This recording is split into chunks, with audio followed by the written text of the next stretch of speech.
Smoke rose over Lebanon on Wednesday as the cross-border conflict between Hezbollah militants and Israel continued. Sirens sounded as Israel's overnight airstrikes on Lebanon's Beirut reduced some buildings to rubble, while explosions rang out in a southern Lebanese town. Meanwhile, Hezbollah said it targeted Israeli troops near the border with artillery shells and rockets. The Iran-backed movement, which had been launching rockets against Israel in solidarity with Gaza, said it pushed Israeli troops back and managed to prevent them from holding territory in Lebanon. The conflict has escalated dramatically in recent weeks. Israel has carried out a series of assassinations of top Hezbollah leaders, and after launching ground operations, Israeli troops are now clashing with militants on the ground. It's raised fears that both Iran and Israel's superpower ally, the US, could be sucked into the conflict. Israel's bombardment of Lebanon has killed more than 2,100 people, most of them in the last 2 weeks. It has forced 1.2 million people from their homes. Israel says it has no choice but to strike Hezbollah so that tens of thousands of Israelis can return to homes they fled under rocket fire. Hurricane Milton made landfall on Florida's west coast on Wednesday and marched across the center of the state. The storm so far has whipped up deadly tornadoes, destroyed homes, and knocked out power to nearly 2 million customers. The U.S. National Hurricane Center said Milton made landfall around 8:30 p.m. as a Category 3 hurricane south of Tampa Bay with maximum sustained winds of 120 miles per hour. By 11 p.m., wind speeds had reduced to 105 miles per hour, dropping Milton to a Category 2. A flash flood emergency was in effect for the Tampa Bay area, including the cities of Tampa, St. Petersburg, and Clearwater, with St. Petersburg getting over 16 inches of rain on Wednesday, according to the NHC. Eyewitness video verified by Reuters showed strong winds there ripping pieces off of the roof of Tropicana Field Stadium, where the Tampa Bay Rays baseball team plays. Milton's eye landed in Siesta Key, a barrier island town of some 5,400 off Sarasota, about 60 miles south of Tampa Bay, where it had been thought the storm would land. Governor Ron DeSantis said he hoped Tampa Bay could avoid major damage, and that the worst of the predicted storm surge could be avoided thanks to the landfall coming before high tide. Forecasters said seawater could still rise as high as 13 feet. DeSantis reported Milton had also spawned at least 19 tornadoes that caused damage in numerous counties, destroying around 125 homes. NBC News said that at least 2 deaths were reported at a retirement community following a suspected tornado in Fort Pierce on Florida's eastern coast. Milton was expected to cross the Florida peninsula overnight and emerge into the Atlantic, still with hurricane force, on Thursday. You gotta get out and vote.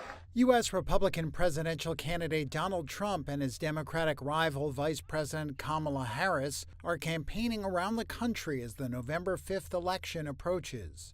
And with your help in November, we will win.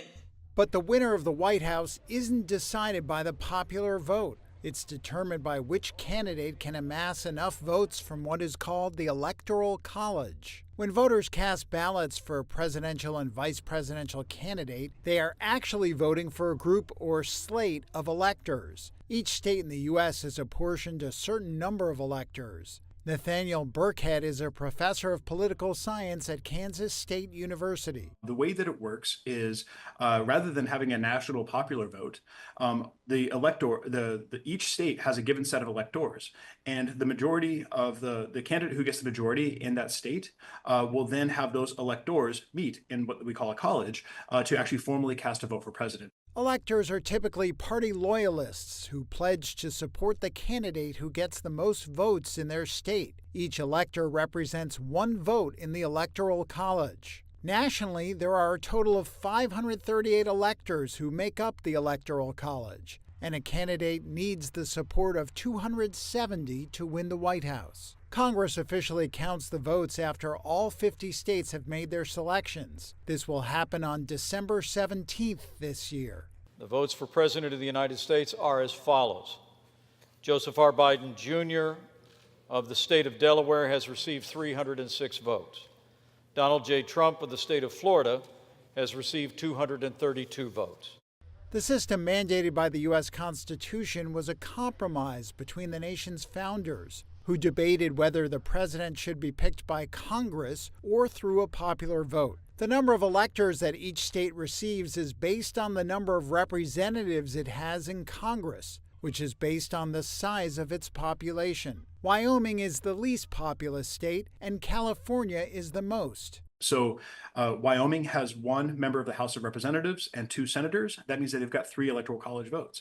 By contrast, California, which is very populous, has, I believe, 52 representatives and then 2 senators. So they have 54 electoral college votes. Winning a state by a large margin is the same as winning by 1 vote. So campaigns tend to focus on states where a small shift can deliver all of its electoral votes. In the current election, battleground states include Pennsylvania and Georgia, among others. In 2000, Republican George W. Bush won the presidency but lost the popular vote. In 2016, Republican Donald Trump did the same, sparking calls for reforms to the winner-take-all system of electoral college votes in all but 2 U.S. states. Congress tried to repair flaws that were exposed after the 2020 election, when Trump falsely claimed he won and protesters stormed the Capitol seeking to overturn the result. In 2022, Congress passed the Electoral Count Reform Act to clarify that each state's governor or other official chosen by the state will certify the state's election results before they are delivered to Congress. Abolishing the Electoral College would require a constitutional amendment.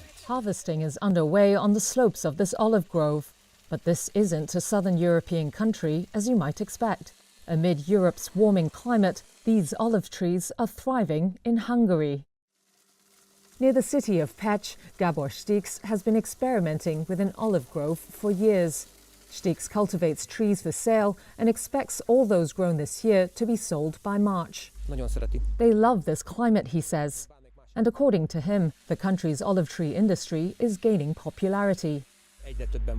There are more and more of us. It's not just 1 or 2 people getting into it. We are growing exponentially. Since 2008, winemaker Csaba Turok has bought around 200 olive trees from Spain to plant in his vineyard. It's near Lake Balaton in western Hungary, on a volcanic butte with sunny slopes, ample rain and rich soil.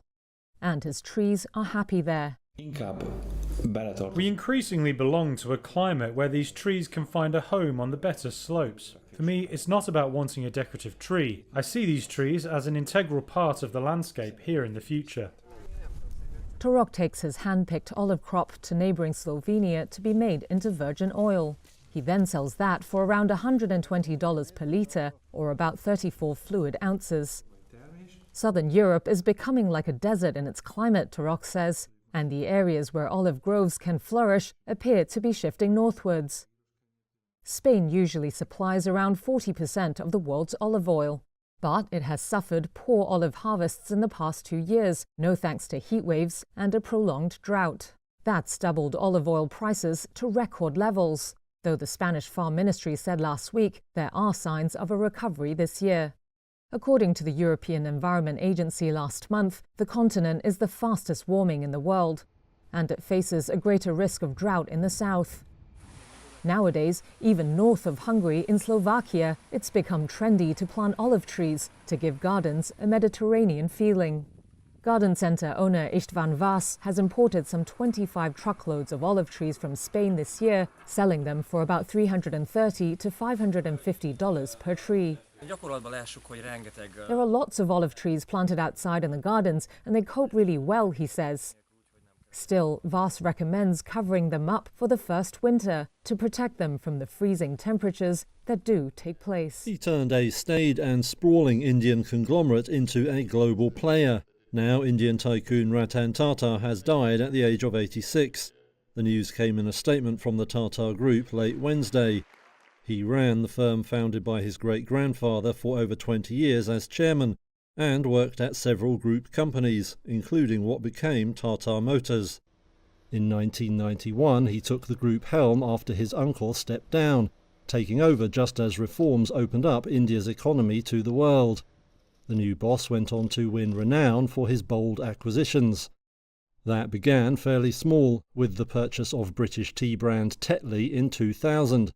But then he bought European steelmaker Chorus for $13 billion in 2007, at the time the largest ever foreign takeover by an Indian firm. A year later, Tata acquired the Jaguar and Land Rover car brands then owned by Ford. Pet projects at the Autos division included the IndyCar, the first car model designed and built in India and a big commercial success. But Tata also pushed, and even helped design, the ultra-budget nano car priced at just $1,200. Hurt by bungled marketing and safety worries, that was less of a sales hit. Known for his quiet demeanour, Tata nonetheless faced controversy at times. That included a bitter public feud with Cyrus Mistry, the scion of another billionaire clan, after he was pushed out of the company in 2016. After stepping back from control of the group, Tata became known as an investor in Indian startups. Country Prime Minister Narendra Modi said India had lost a visionary business leader, a compassionate soul, and an extraordinary human being. A strike by Samsung workers in India showed no sign of ending on Wednesday. The group of more than 1,000 employees from a factory in southern India has rejected a settlement offer. The strike is the biggest such labour dispute in recent years in the country and has entered a second month. The strikers have disrupted production and protested in a makeshift tent close to the Samsung factory near the city of Chennai. They have demanded higher wages and union recognition. The plant is critical to Samsung's ambitions and made up roughly a fifth of its $12 billion India sales from 2022 to 23. Samsung this week made a proposal to provide a monthly incentive of 5,000 rupees or $60 until March. Documents also showed the South Korean firm offered more air-conditioned buses, a diversified cafeteria menu, and a gift card of $24 in case of the birth of a child. The Centre of Indian Trade Unions, or CITU, is the labour group supporting the protests. Its state president said it had rejected the latest offer as Samsung didn't recognise their union. Samsung said in a statement it signed an agreement and will engage with workers to address their concerns, but it didn't comment on the strike still continuing. The union said Samsung workers earn $300 on average each month and want a raise of around $428 spread over 3 years. Samsung argues the average monthly salary of full-time manufacturing workers at the plant is nearly double that of similar workers in the region.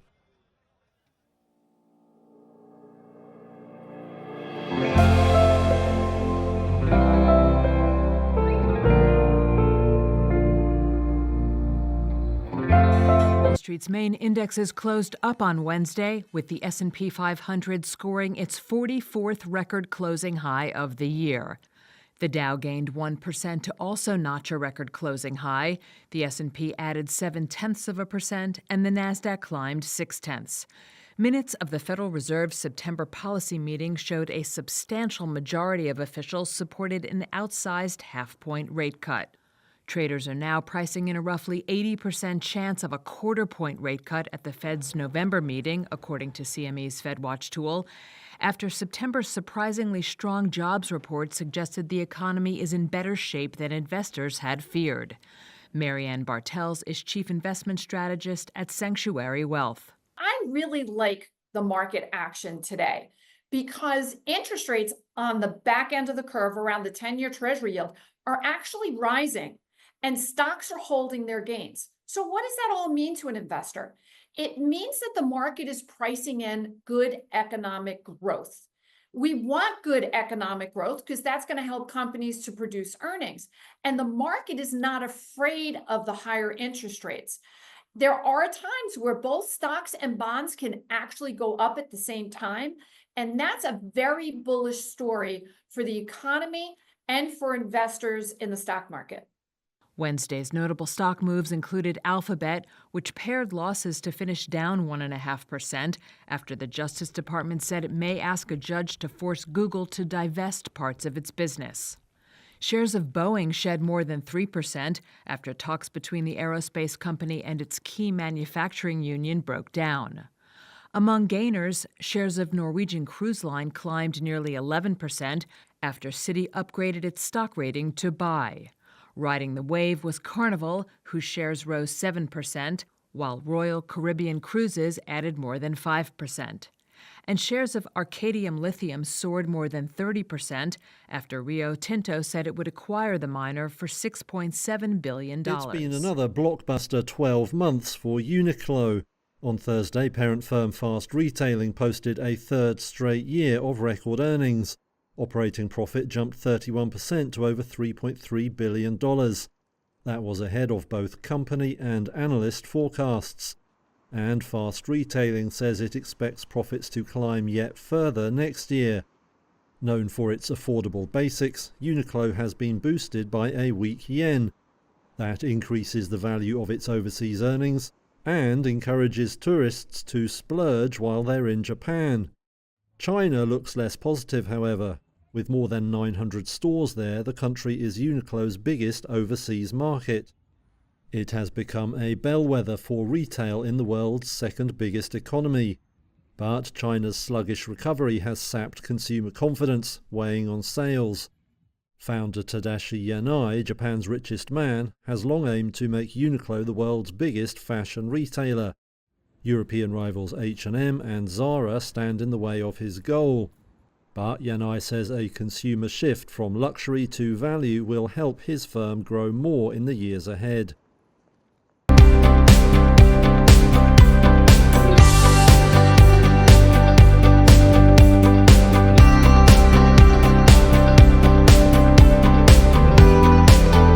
In order to understand how proteins work, you need to know what they look like. So this year, we're awarding discoveries in these two areas. Proteins, they are antibodies that enable our immune response. What we have done with protein design is discover how to make new proteins that can solve new problems. And so what my colleagues and I have been working on, or are working on now, is to design new proteins that would be improved medicines, improved vaccines. We have known for over 50 years that all the information is in this pearl of strings. The floppy spaghetti knows what to do, but scientists, we don't understand that. And this is what's been solved today. You know, today's prize is awarded to understanding. Now you can take a sequence of amino acids, in principle do Google search, and out comes the structure of the protein.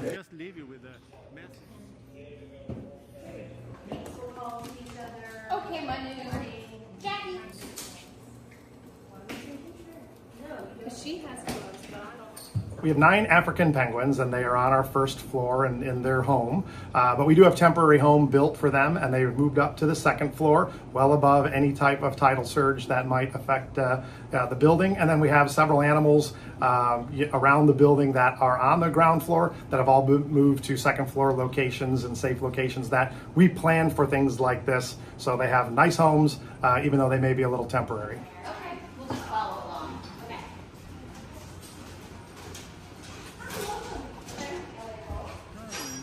Milton is a Category 3 with wind speeds up to 120 miles per hour. But no one should be confused. It's still expected to be one of the most and worst destructive hurricanes to hit Florida in over a century. Milton still carries incredible destructiveness, can wipe out communities, can cause loss of life. Storm surge is still expected to be up to 13 feet. So I urge everyone in Hurricane Milton's path to listen to local officials and follow all the safety instructions they give. At this point, evacuation is probably difficult. So I encourage people to look for safer shelter. Sometimes moving just a few miles can mean the difference between life and death. You saw the strikes that Iran launched against us a short time ago. Those strikes were aggressive, but they failed because they weren't accurate. Just as we have been doing until now in the war on all other fronts, whoever attacks us will be hurt and will pay a price. Our attack will be deadly, precise, and above all, surprising. They will not understand what happened or how it happened. They will see the results.